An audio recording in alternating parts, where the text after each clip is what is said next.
যারা লড়াই করছেন তারা মাঠে আছেন, ময়দানে আছেন এবং তাদের লড়াইয়ের সমর্থনে গোটা বিশ্বব্যাপী একটা সহানুভূতির ঝড় উঠেছে। এটা শুধুমাত্র পশ্চিমবঙ্গের মাটিতে আর আটকে নেই। এখন এই দীর্ঘদিন লড়াই করছেন, সরকারের তরফ থেকে আরও আগে আরও দ্রুত নমনীয় হয়ে তাদের সঙ্গে আলোচনা করা উচিত ছিল। সরকারের বোঝা উচিত যে এদের আন্দোলনটা নিছক বেতন বৃদ্ধির জন্যে নয় বা নিছক কোনো চাকরিজাত সুবিধার জন্যে নয়। এই আন্দোলনটা সামগ্রিকভাবে পশ্চিমবঙ্গবাসী তাদের স্বাস্থ্য সেবা পরিষেবা উন্নয়নের দিকেই তাদের আন্দোলনের লক্ষ্য। সেই দাবিটা জনগণের দাবি। রাজ্য সরকার তাদের সঙ্গে যত দ্রুত নমনীয় হয়ে যে সমস্ত বিষয় তারা তুলছেন সেগুলো সম্পর্কে সঠিক সমাধানের দিকে যাবেন, সেটাই রাজ্য সরকারের পক্ষে মঙ্গল। কিন্তু রাজ্য সরকার বা তার মন্ত্রীরা বা তাদের চেলাচামুন্ডারা এখানে সেখানে যদি মন্তব্য করেন, যে মন্তব্য চিকিৎসক এবং তাদের আন্দোলনের যে অনুভূতি সেই অনুভূতির বিরুদ্ধে, তবে সেটা কিন্তু মারাত্মক ক্ষতিকারক হবে। স্যার, নবান্নে শিল্প সংক্রান্ত বৈঠকে ডাক্তারদের আন্দোলন নিয়ে মুখ খুললেন খোদ মুখ্যমন্ত্রী মমতা বন্দ্যোপাধ্যায়। তিনি বলছেন, আন্দোলনকারী চিকিৎসকদের উদ্দেশ্যে মমতা বন্দ্যোপাধ্যায় মন্তব্য করেছেন বলে সূত্রের মারফত আমাদের কাছে খবর এসেছে। তিনি নাকি বলেছেন, ওরা যা বলবে সব মানতে হবে, এত জেদ কেন? আমি তো ওদের জন্য সব সময় দিতে রাজি। সুপ্রিম কোর্টের অর্ডার তো সবাইকে মানতে হবে, ওদেরকে আরো একবার বোঝাও। তিনি জেদের প্রশ্ন তুলছেন। প্রথম কথা হচ্ছে যে সুপ্রিম কোর্টের আদেশটা নিশ্চয়ই মুখ্যমন্ত্রী বোঝেননি বা তাকে বোঝানো হয়নি। সুপ্রিম কোর্ট এমন কোনো আদেশ দেয়নি যে ধর্মঘটরত বা সংগ্রামরত ডাক্তারদের কাজে যোগ দিতেই হবে, এমন কথা সুপ্রিম কোর্ট কোথাও দেননি। সুপ্রিম কোর্ট যেটা বলেছেন, রাজ্য সরকারের আবেদনের পরিপ্রেক্ষিতে যে যদি যারা কাজ লড়াই করছেন মাঠে ময়দানে জুনিয়র ডাক্তার, তারা যদি কাজে যোগ দেন তবে তাদের বিরুদ্ধে ব্যবস্থা নেওয়া যাবে না। এটা প্রকৃতপক্ষে ডাক্তারদের পক্ষে সুপ্রিম কোর্টের আদেশ।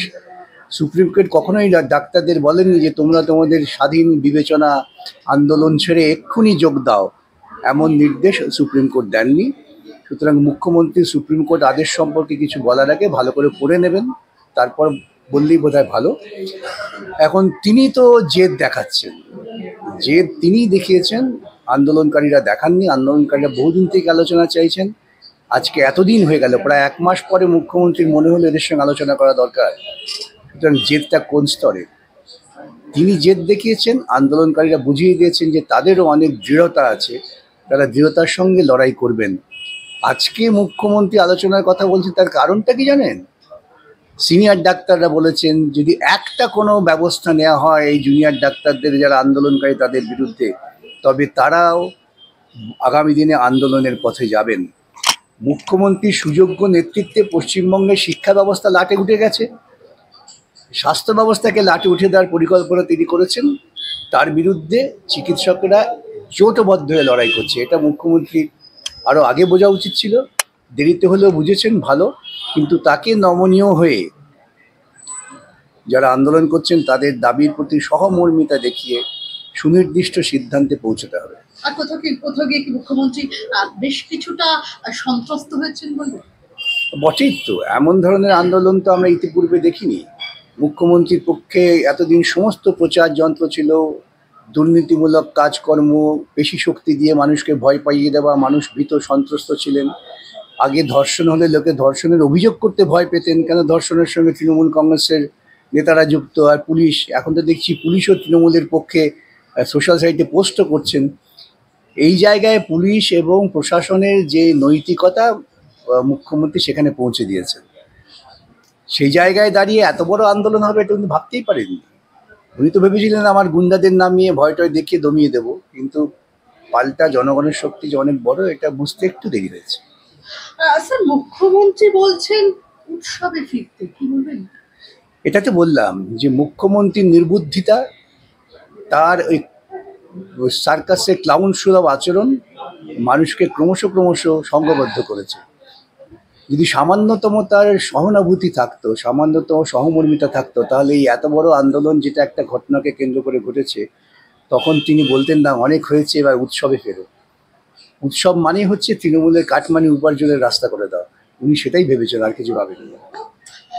জুনিয়র ডাক্তারদের ওপর চাপ বাড়াতে নয়া কৌশল স্বাস্থ্য দপ্তরের। জানা যাচ্ছে স্বাস্থ্য দপ্তরের তরফে রাজ্যের সমস্ত সরকারি মেডিকেল কলেজ হাসপাতালের অধ্যক্ষকে চিঠি করা হয়েছে। দুপুর 2টোর মধ্যে কতজন জুনিয়র ডাক্তার কাজে যোগ দিলেন তা জানতে চাইলো স্বাস্থ্য দপ্তর। এবার কি কোনো ব্যবস্থার পথে রাজ্য? না, এটা থেকে তারা হিসেব করার চেষ্টা করছেন যে তাদের পক্ষে কোনো সমর্থন তারা জোগাড় করতে পারেন কিনা। স্বাস্থ্য দপ্তরের এই হুমকিকে উপেক্ষা করেই ডাক্তাররা লড়াই করছেন। তাদের লড়াইটা নৈতিক লড়াই। আবারও বলি, এই লড়াইটা কিছু টাকা বৃদ্ধির লড়াই না, বোনাস বৃদ্ধির লড়াই না, ট্রান্সফার পাওয়ার লোভের লড়াই না। এই লড়াইটা হচ্ছে নৈতিক। এই লড়াইটা স্বাস্থ্য পরিকাঠামো উন্নতির লড়াই। সুতরাং মুখ্যমন্ত্রী যদি ভেবে থাকেন যে ওই প্রশাসনিক নির্দেশ ভয়টয় দেখাবেন, তাহলে কিন্তু উনি আরও বিপদে পড়বেন। ইতিমধ্যেই আমি দেখলাম সিনিয়র ডাক্তাররা তারা একটা সিদ্ধান্ত নিয়েছেন। মুখ্যমন্ত্রী কি চান গোটা স্বাস্থ্য ব্যবস্থাটাকে লাটে তুলে দিতে, যেমন করে আমাদের শিক্ষা ব্যবস্থাকে তুলে দিয়েছেন? শিক্ষকেরা আন্দোলন করতে পারেননি যৌথভাবে, কিন্তু ডাক্তাররা আন্দোলন করছেন যৌথভাবে। গুণগত পার্থক্য এটা মুখ্যমন্ত্রীর বোঝা উচিত। একদমই। স্যার, জুনিয়র চিকিৎসকদের অ্যারেস্ট করলে বা পিজিটি সিট টার্মিনেট করে দেয় সুপ্রিম কোর্ট, তো বলেই দিয়েছে কোনো কথা শুনবে না এই বিষয়ে। সেক্ষেত্রে আপনারা কিভাবে পাশে থাকবেন রাজ্য যদি এই পদক্ষেপগুলো নেয়? সুপ্রিম কোর্ট তেমন কোনো আদেশ দেয়নি, 1 নম্বর। 2 নম্বর হচ্ছে রাজ্য যদি পদক্ষেপ নেয়, আইনগত দিক থেকে আমাদের যত রকম সাহায্য করে সেটা আমরা করবো, এ নিয়ে কোনো সন্দেহ নেই। আইনি লড়াই চলবে। তার থেকে বড় কথা যে যৌথ লড়াই মাঠে ময়দানে চলবে। এই ডাক্তারদের আন্দোলনের পেছনে আপামর জনসাধারণ জড়ো হয়েছেন, কাউকে জোর করে ডেকে আনতে হয়নি।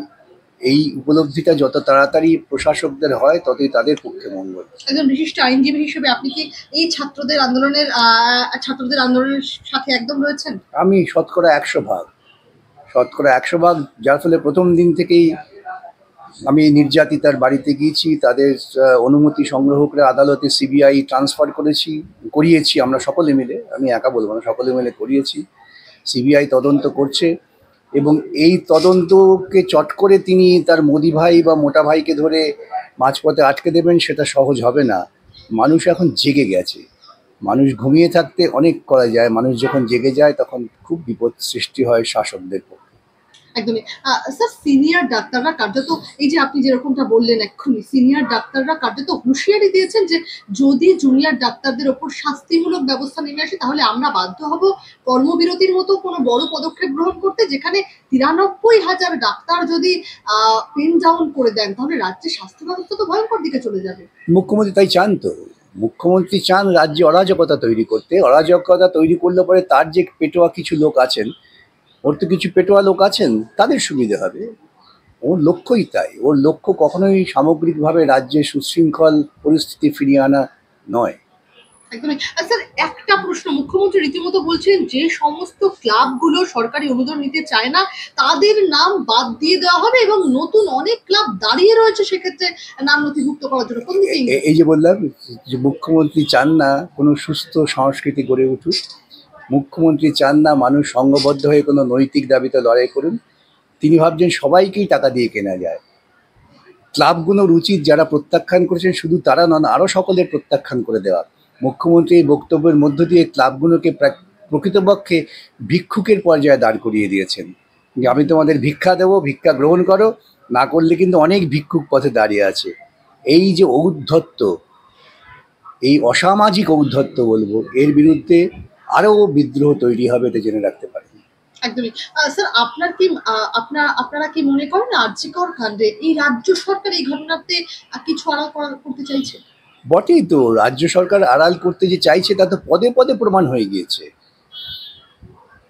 সন্দীপ ঘোষ তিনি যখন নৈতিক দায় নিয়ে পদত্যাগ করলেন সরকারি পদ থেকে, এবং সঙ্গে সঙ্গে সন্ধেবেলা তাকে ন্যাশনাল মেডিকেল কলেজে প্রিন্সিপাল করে দেওয়া হলো, কি উদ্দেশ্যে?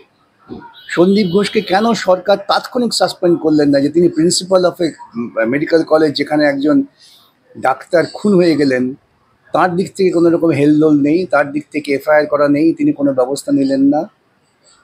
এবং সন্দীপ ঘোষ কেন নেননি পরিষ্কার হয়ে গেল। এতদিন তার বিরুদ্ধে দুর্নীতির অভিযোগ আছে, তার সহকর্মীরা করেছেন। রাজ্য সরকার কিন্তু যারা দুর্নীতির অভিযোগ করেছেন তাদের বিরুদ্ধেই লাঠি ঘুরিয়ে সন্দীপের পক্ষে দাঁড়িয়েছেন। যখন এই কাণ্ড ঘটে গেল তখন তারা হঠাৎ করে একটা সিট গঠন করলেন। ওরা কি মানুষকে বোকা ভেবেছেন নাকি? এবং সেই ব্যাপারেও হাইকোর্ট সিবিআই তদন্তের নির্দেশ দিয়েছেন এবং তার বিরুদ্ধেও তারা আবার সুপ্রিম কোর্ট গিয়েছিলেন। তদন্তে কেন ভয় বলুন তো? আজকে আমি যদি জানি আমি কোনো অপরাধ করিনি, দোষ করিনি, আমি তদন্তে ভয় পাবো কেন? এই যে রাজ্য সরকার বারে বারে তদন্ত আটকাবার জন্য জনগণের টাকা অপচয় করছেন, এ থেকেই রাজ্য সরকার যে অপরাধ মনস্কতায় ভুগছেন সেটা প্রমাণ হয়ে যায়। স্যার, সুপ্রিম কোর্টে আগের শুনানিতে আগের দিন যে যে প্রশ্নগুলো উঠেছিল, যেমন চালান, ময়নাতদন্তের যে চালান সেই নিয়ে ময়নাতদন্ত, আপনার কি মনে হয় 18 তারিখে বাংলার মানুষ তিলোত্তমা বিচারের পক্ষে ভালো কিছু রায় পেতে চলেছে? দেখুন, একটা ভুল ধারণা আপনাদের আছে। সুপ্রিম কোর্ট কিন্তু কিছু বিচার করছে না। সুপ্রিম কোর্টের কাছে বিচার্য বিষয় কিছু নেই। সুপ্রিম কোর্টের কাছে আছে যে সিবিআই তদন্ত চলছে, তদন্তটা তারা কত দ্রুত সম্পন্ন করতে পারে এবং তদন্ত সম্পন্ন করার ক্ষেত্রে যে বিভিন্ন প্রশ্ন উঠেছে সেই প্রশ্নগুলো সম্পর্কে যারা তদন্ত করতে পারে, এটাই সুপ্রিম কোর্ট রায় দেবেন এই ভাবনাটাই ভুল। এটা সুপ্রিম কোর্টের রায়ের কোনো অধিকারের মধ্যে পড়ে না। এটা শুধুমাত্র তদন্তটা ঠিকমতো হচ্ছে কিনা বিনা বাধায় সেইটুকু দেখবার দায়িত্ব সুপ্রিম কোর্টের, এবং আগামী দিনে যে রিপোর্ট দাখিল হবে তারপরে যদি আরও কিছু ক্ষেত্রে প্রশ্ন ওঠে তখন তাদের আবারও তদন্তের নির্দেশ দেওয়া হবে। স্যার, তিলোত্তমার বিচার চেয়ে যখন উত্তাল রাজ্য, পথে চিকিৎসক থেকে সাধারণ মানুষ, এই আবহের মধ্যেই আমরা শুনতে পাচ্ছি বাইপাসের ধারে অবস্থিত নামজাদা বেসরকারি এক হাসপাতালে আবারও মহিলা চিকিৎসককে হুমকির অভিযোগ।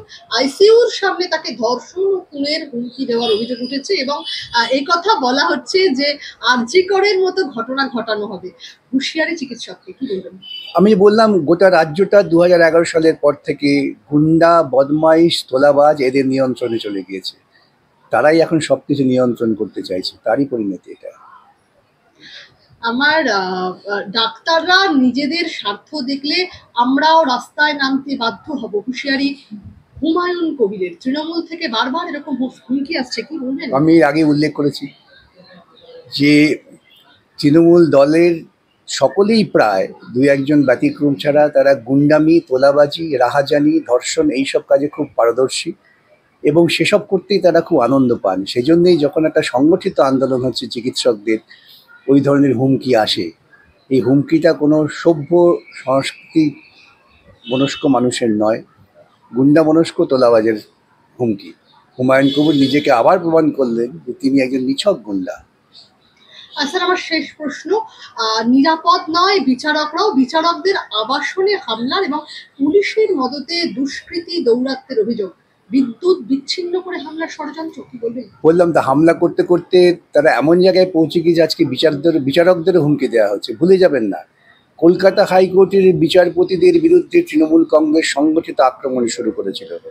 ভুলে যাবেন না, যখন মমতার নির্বাচনী মামলা একজন বিচারপতির ঘরে শুনানির জন্য উঠেছিল তখন তৃণমূল কংগ্রেসের আইনজীবীরা রাস্তায় মিছিল করেছিলেন, সেই বিচারপতির সম্পর্কে কুৎসা রটিয়েছিলেন।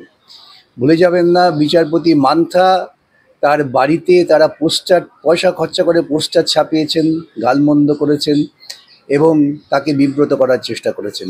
ভুলে যাবেন না, তারা বিচারপতি অমৃতা সিনহা, অভিজিৎ গাঙ্গুলি সকলের বিরুদ্ধেই কুৎসা করার চেষ্টা করেছেন। সুতরাং এই দলটা হচ্ছে গুন্ডাদের দল, তারা বিচারপতিদেরও ছেড়ে দেবেন না। এটা যত তাড়াতাড়ি বিচারপতিরা বোঝেন এবং বুঝতে পেরেছেন সেটাই সমাজের পক্ষে মঙ্গল। আমার ঘন কালো চুলের রহস্য এনপির ফার্মেট।